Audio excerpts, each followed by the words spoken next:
Қайырлы күн, қымбатты желтоқсандық батыр бауырлар, замандастар, іні-сіңілдер, осы жерде отырған барша батырлардың бәріне, мынау істеп жатқан істеріңізге Алла тағала береке берсін, ауызбіршілік ынтымақ берсін.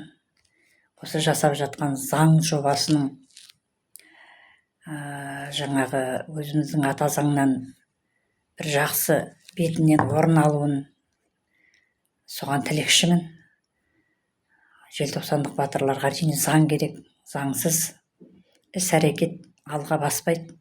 Сондықтан істерің алға бассын, дендеріңе саулық тілеймін, отбасыларыңызға амандық тілеймін. Еліміз тыныш, жұртымыз аман болсын. Қазір енді ата әже болдық. Біздердің қазір осы елімізде қыдырып, саяхаттап, еліміздің жақсы жерлерін көріп, рахаттанып жүретін кезіміз. Осыған бір жағдайлар жасалса, менде бір ұсыныс, осы желтоқсандық батырларды Қазақстанның жақсы түкпір-түкпірлерін аралататын үлкен бір саяхат тобы ашылса деймін, тур ашылса деймін. Осындай бір жақсылықтарын көрейік, еліміздің тәуелсіздікті әкелдік, Аллаға шүкір. Тәуелсіздіктің рахатын көріп жатыр қаншама халық елімізде, жұртымызда. Біздің арқамызда бүкіл 15 одақ көріп жатыр. Бізден бұрын осы желтоқсанның батырларының арқасында, қазақтың ұл-қыздарының арқасында 15 одақтың, кеңестер одағының шынжырын үздік. Аллаға шүкір, соған атсалыстық.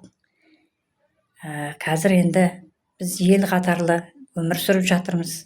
Дей тұрғанменен де қиыншылықтар бар, әрине.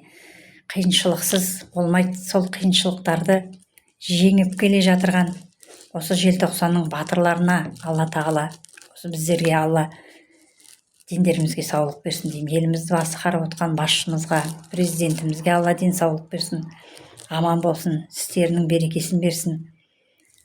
Халық әр уақытта алғысыменен ризашылығын білдіріп жүрсін деп тілеймін.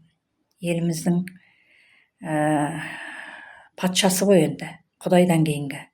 Сондықтан ел болып, жұрт болып, біз оған бағынып отқаннан кейін, біздің бағымызға қарай білімді, сондай білікті, көз ашық, көкірек ояу, осындай қазақтың азаматының ел басқарып отқанына мен өте қуаныштымын. Енді алдағы уақытта ойлаймын, осы қазақ, біздің елімізде қазақтың заңына енеді деп лайым, солай болған, солай болсын деп тілеймін.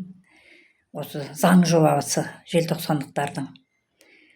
Ал енді желтоқсандықтар, сіздерге тек қана істеріңіздің берекесін берсін, биіктен көрініңдер, істерің жана берсін, еңбектерің елене берсін.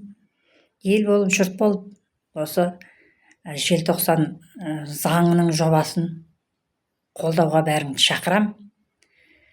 Және де ынтымақта болайық, ауызбіршілікте болайық, бірлікте болайық. Өміріміз мәнді де сәнді болсын, сыйлы, құрметті болайық. Ағайын туыс, бауырлар.